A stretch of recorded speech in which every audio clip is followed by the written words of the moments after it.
Our next presentation is Toxic Air Contaminant Monitoring Program, presented by Elias Villa of the California Air Resources Board.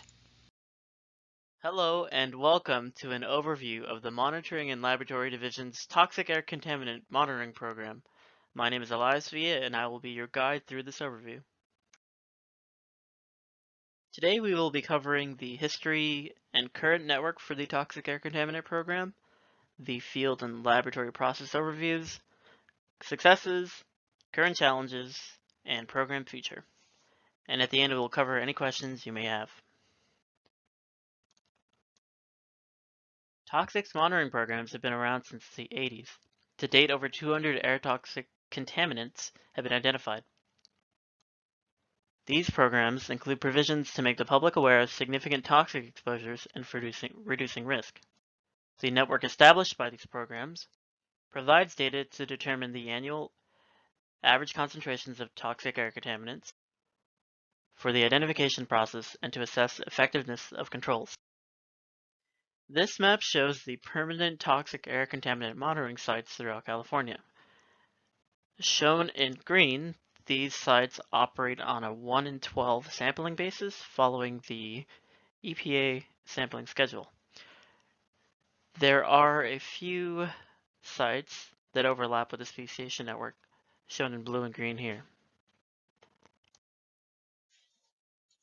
Next, I'd like to go through the chronological sequence of events that leads to the capture and reporting of toxic data.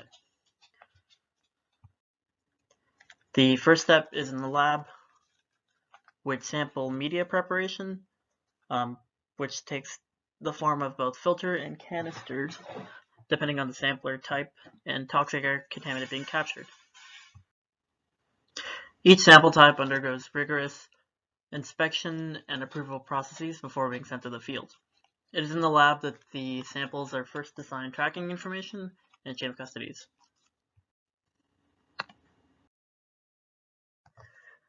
Once in the field, samplers are loaded onto their respective samplers, with filter media going on the 924 and canisters being used with the 910 or 901, where samples are collected over a 24-hour period. The 924 is used to collect carbonyl total metals and hexavalent chromium, while the 910 is typically used for VOCs and pesticides, among other things. Shipping, sampling, and holding time procedures follow a National Air Toxic Trend Stations program. And as you can see from this overview, there are a few holding times that need to be met. Samples need to be on the sampler fewer than 5 days prior to sampling. They must be removed within 48 hours, and they have to make it back to the laboratory less than 5 days from being sampled. Both before and after sampling, samples must be stored in a freezer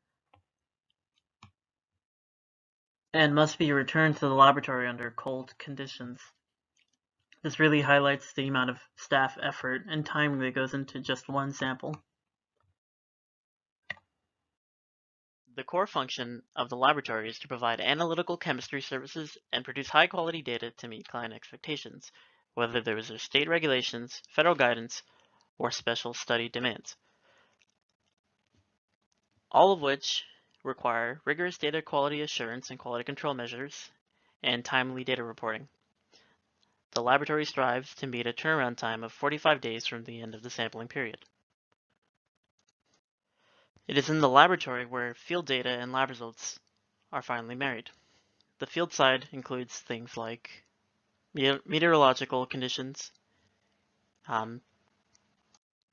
and instrument data, while the laboratory side includes quality control and analytical results. Inaccurate field data, missing information, or issues with laboratory data could result in a delay of data reporting. And again, the laboratory tries to meet a 45-day turnaround time. The complexity and difficulty in meeting this turnaround time will be explained on a later slide. The laboratory also provides sample media, as shown before. Below is the list of methods that the laboratory uses to analyze toxic air contaminants. More detail about each of these methods can be found on the MLD Standard Operating Procedures website, linked at the end of this slideshow in the References section. You'll notice that there are two methods at the bottom of this table that are sometimes used for toxic analysis. These two methods are part of this chemical speciation network, and in the past have been used to identify toxic air contaminants in instances such as the campfire. To provide high-quality defensible data, it is imperative that the laboratory employ robust quality control measures. A few of those measures and the parameters are listed here. Quality control measures and parameters are spelled out in the Northern Laboratory Branch Quality Control Manual, as well as each program's standard operating procedures. Particularly important are holding times. As mentioned before, samples are shipped and stored under cold conditions to help prevent analyte loss. Once in the laboratory, the samples must follow another strict set of holding times in order to further prevent analyte loss. Some of the quality control measures listed here, such as blanks, check standards, control standards, replicates, and spikes, represent about 50% of analysis done in the laboratory. An example of adherence to quality control measures is the control tracking chart shown here. As you can see, the control never dips below or rises above a warning limit and is tracked over time to ensure sample validity. Once analysis is completed, it goes through a rigorous data review process, starting with the analyst, then on to peer review, then management review, and finally branch chief review before being released to clients. Keep in mind that this all must be done within 45 days of the end of the sampling period, meaning the samples must be received from the field, analyzed, and the data must be reviewed at 4 different stages before it can be released to a client. Let's take a look at that overall process again. The overall process is as such. First, media is prepared in the laboratory, then it is shipped to field sites, then it is sampled in the field following specific holding times, returned to the laboratory under cold conditions within specific holding times, received in the laboratory and tracked, analyzed in the lab within specific holding times. The data is then reported to our internal laboratory information management system. Monthly data packages are prepared. Data is then reviewed through the 4-level process, and then finally submitted to clients, all within specific turnaround times, usually 45 days from the end of the sampling period.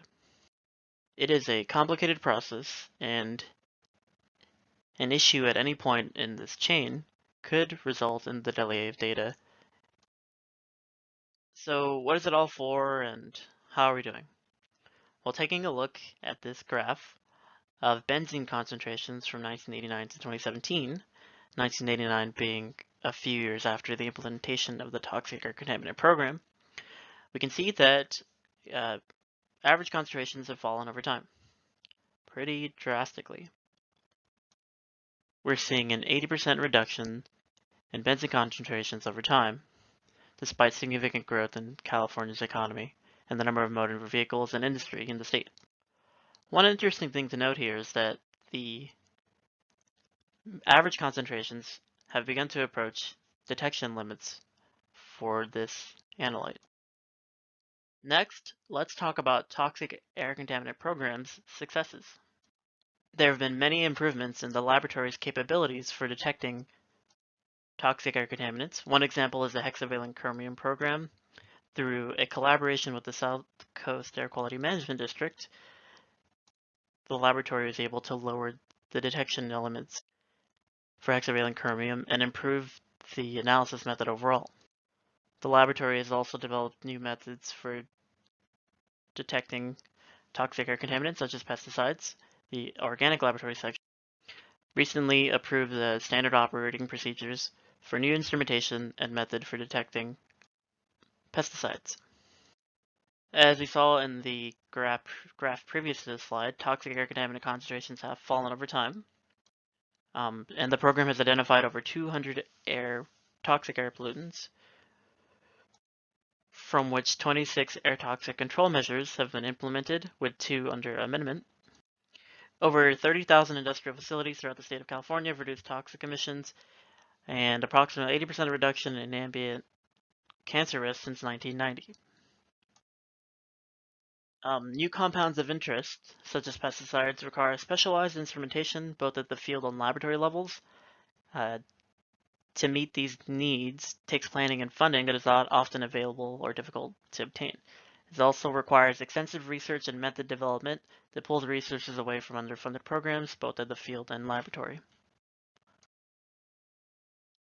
The toxic air contaminant program challenges we just discussed may inform the program's future. We may see an evaluation of the current network and site selection to better meet network needs.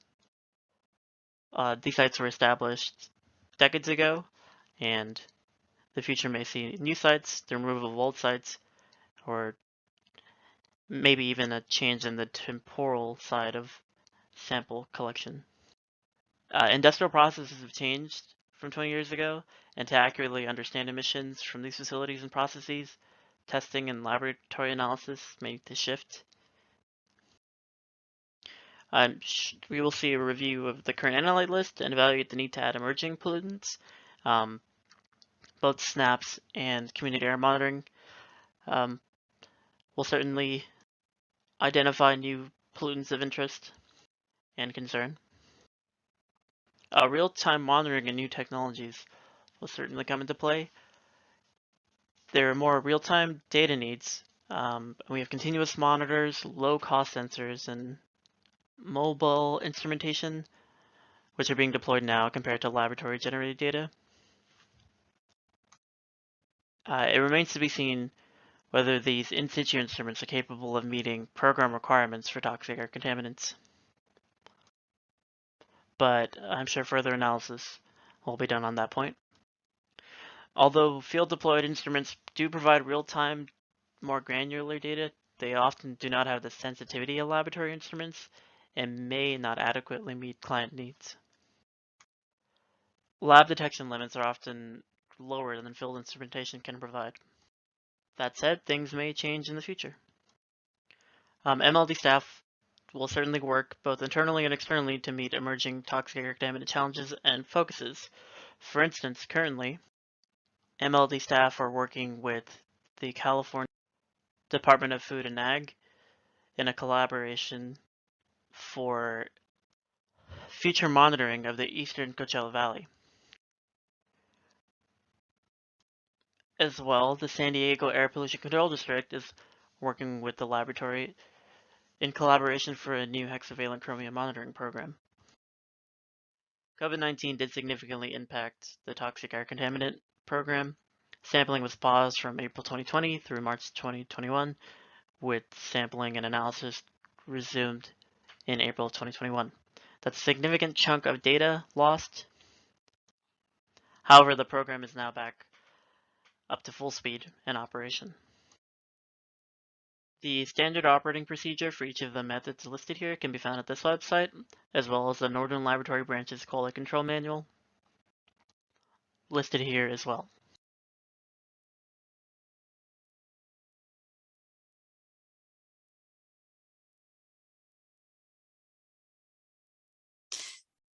Thank you, Elias. We will now be entering into the live Q&A discussion. If you could join me on screen, please. And I encourage attendees to type questions into the Q&A chat. I'll give you a moment to type those in.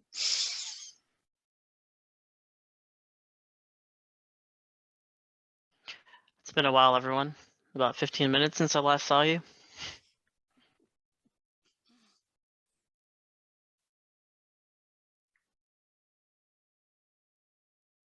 I guess you answered all their questions then.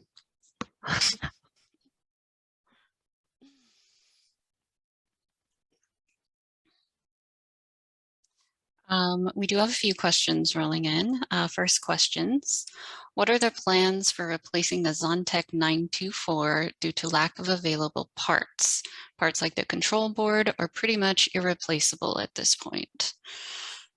That's a great observation and question. There's funding being approved currently to replace them, but the new instruments have not been purchased yet. I think the manufacturer and our monitoring side, field side, have worked out the kinks of the instrument, and in the next few years we might have a rollout of new, more dependable instruments that are modern and have replaceable control boards. Do you see the network downsizing? Well, we've lost one site over the past year that may have been a long-term plan, but I'm not sure, honestly. I think maybe there may be some expansion considering the sources near petroleum sources, surveillance near petroleum sources and community monitoring. So I feel like that's a wonderful opportunity to couple the resources from these different regulations and maybe expand our network. Great, thank you. Is ARB meeting the minimum monitoring requirements for TAM sites? I'm not sure about that question. Please feel free to email me that and I'll get back to you, whoever asked that. It was Orlando Salinas from Mojave Desert.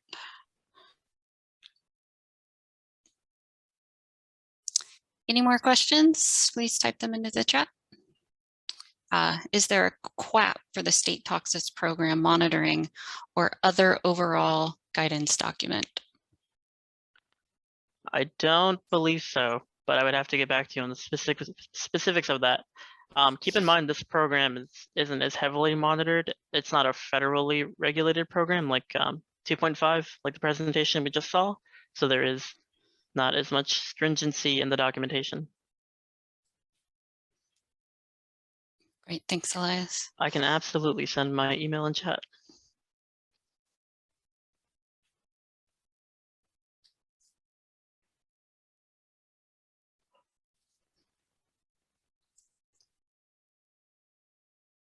We have a few minutes left. If you want to type your question into the Q&A chat. If I don't see anything in the next minute, we'll go ahead and end a little bit early.